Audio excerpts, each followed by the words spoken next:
All right. Good morning and welcome to Master Talker online class. Today we'll be talking about indices, how to solve indices, the laws of indices, and so many things. So let's go to business. So we have math 111,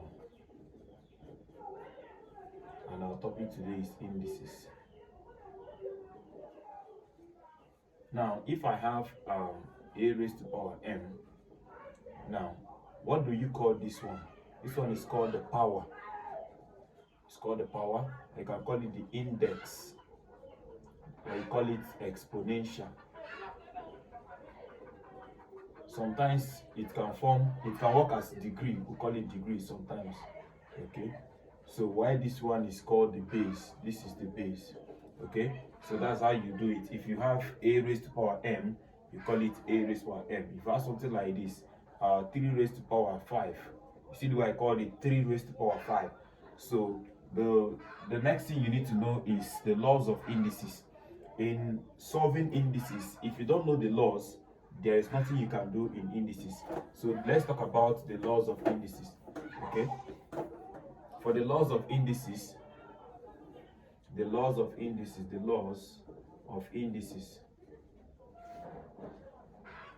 now the first law of indices we are going to talk about is the multiplication law.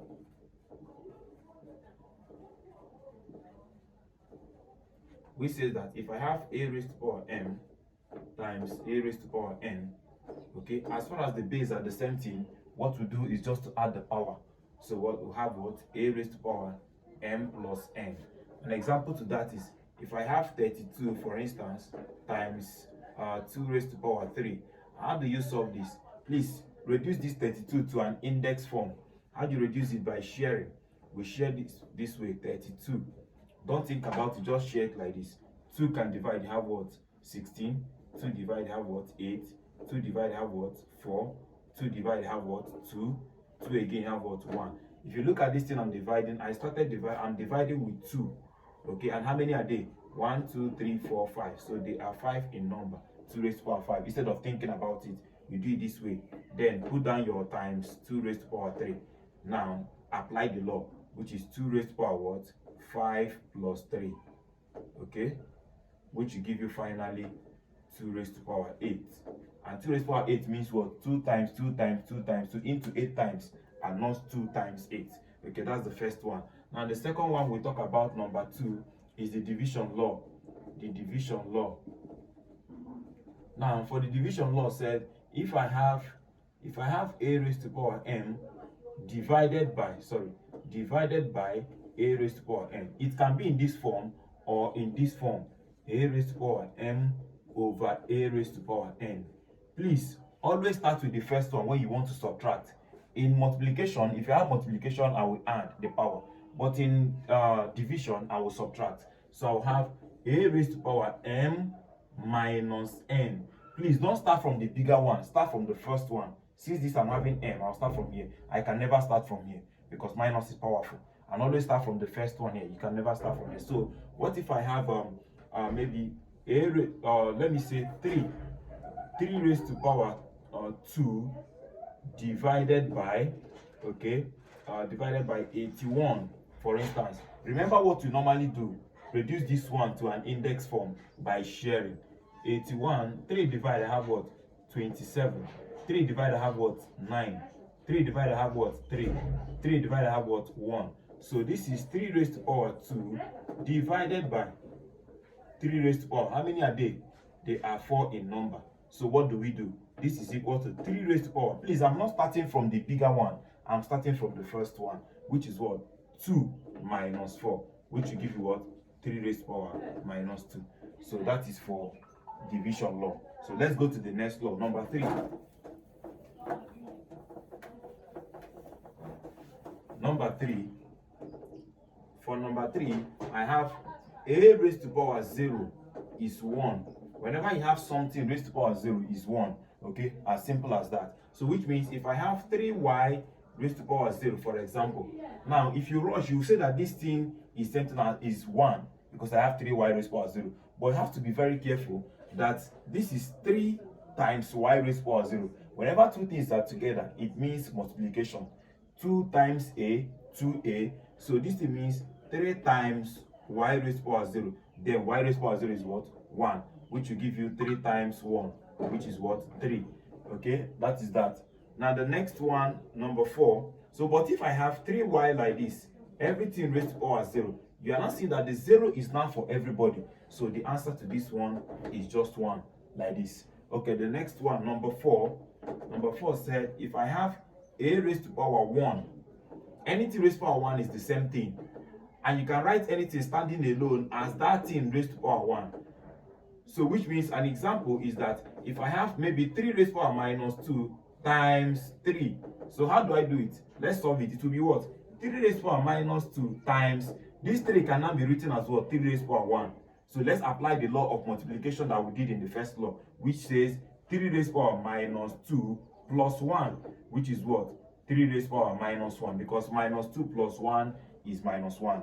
That is number 4. So let's go to number 5. Please, these laws, you need to take time and memorize it, because if you don't know the laws of indices, you cannot solve anything in indices. So now let's go to the next one, number 5.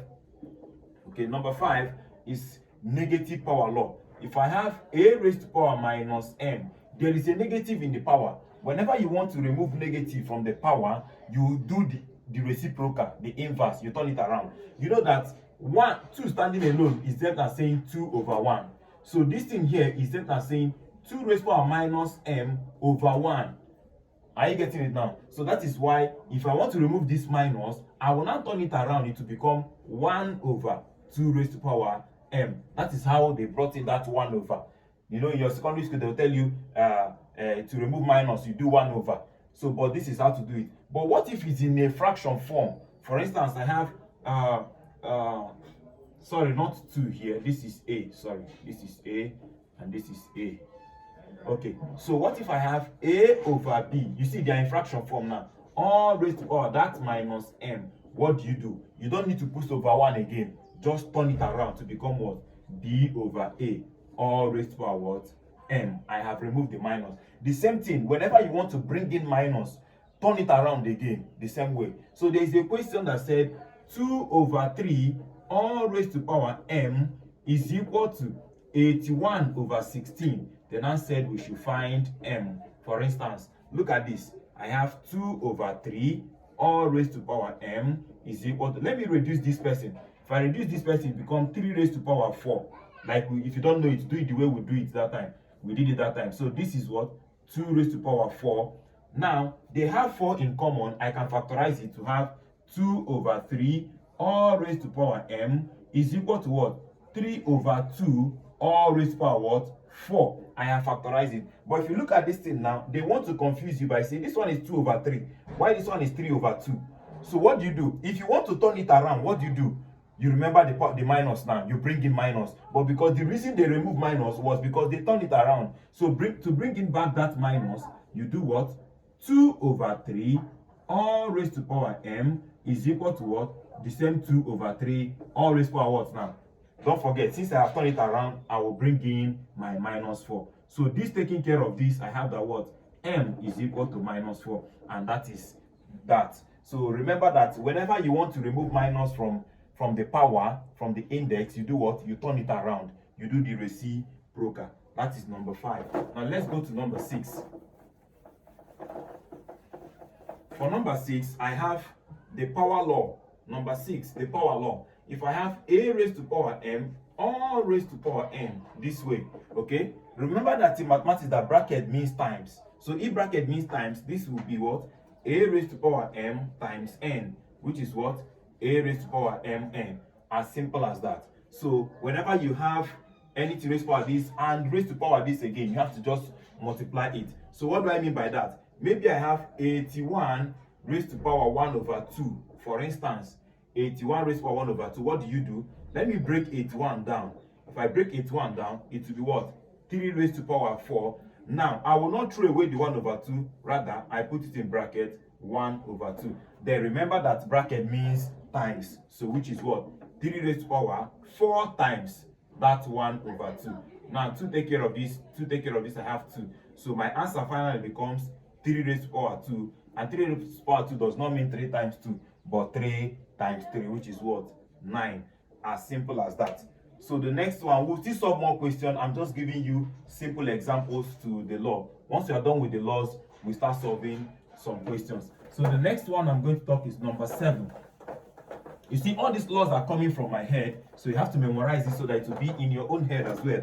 So number 7 is a product power law. If I have A, B, C over D, all raised to power m, for instance, now what do you do to them? You share it for them, share it for everybody.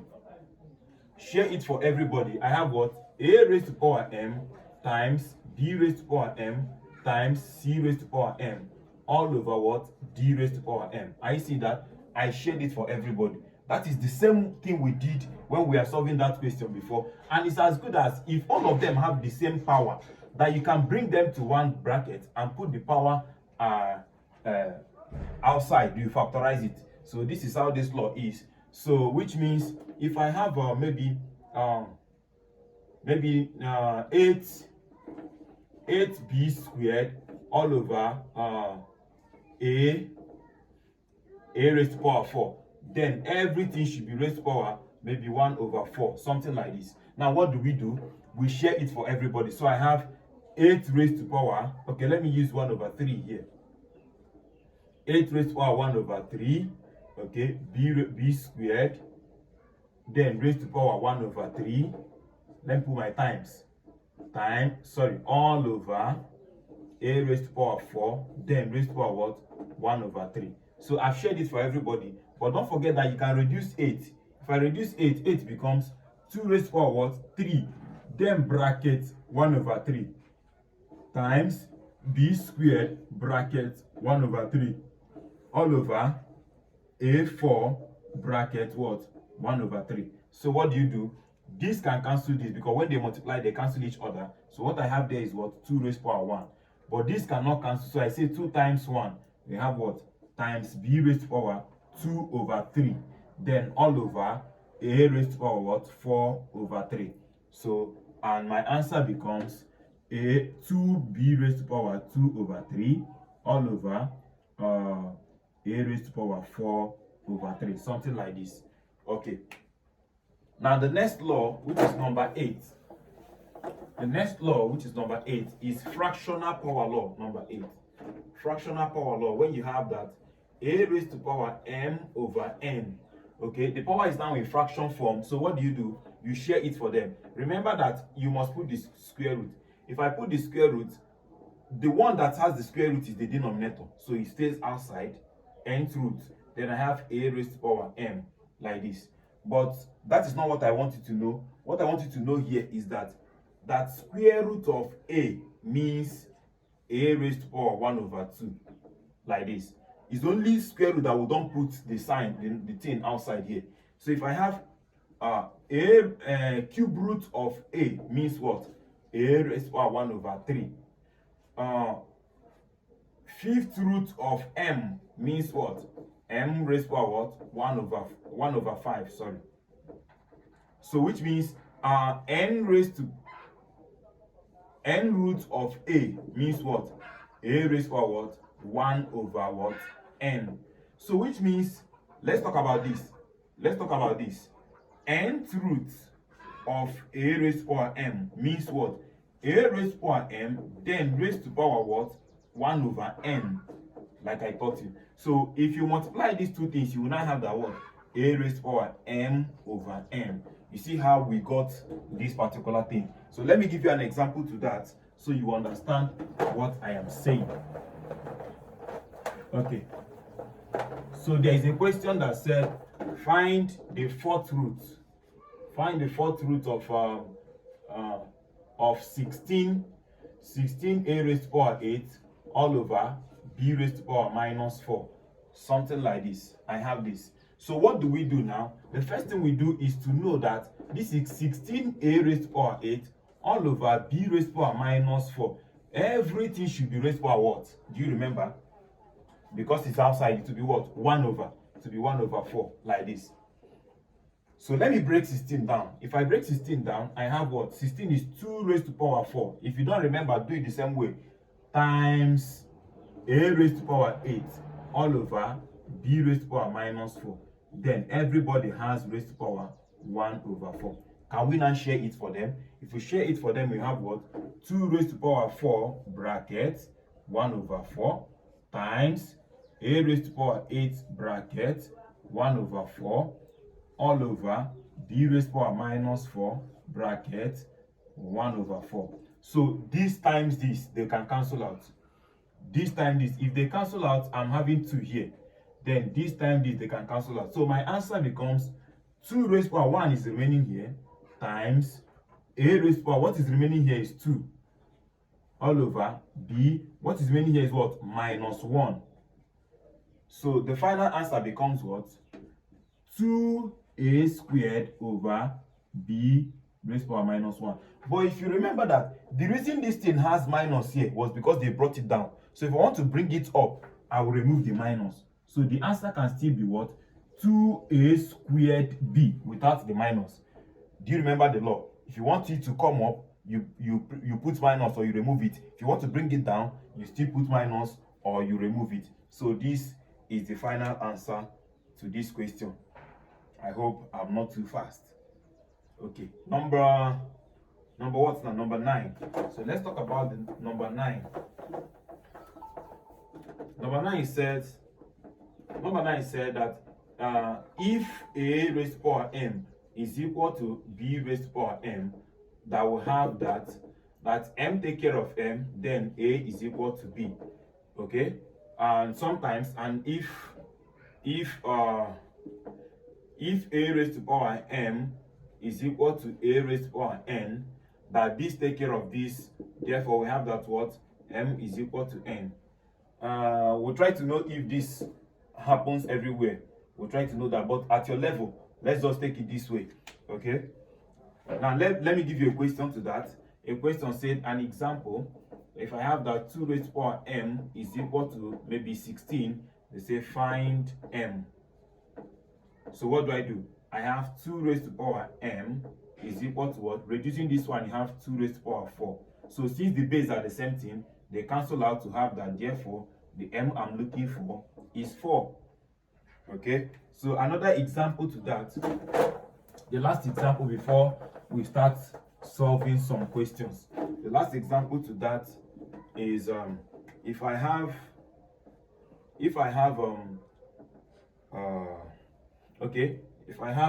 x squared is equal to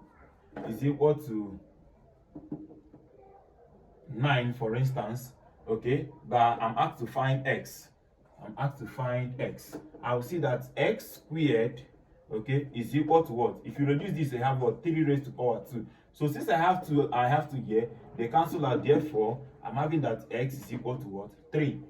Okay, that is that for the laws of indices. In our next class, we solve some questions in indices, applying the laws so that you understand. Thank you very much for watching this video. Please like, share, subscribe, and drop your questions in the comment section. I will attend to you. God bless you.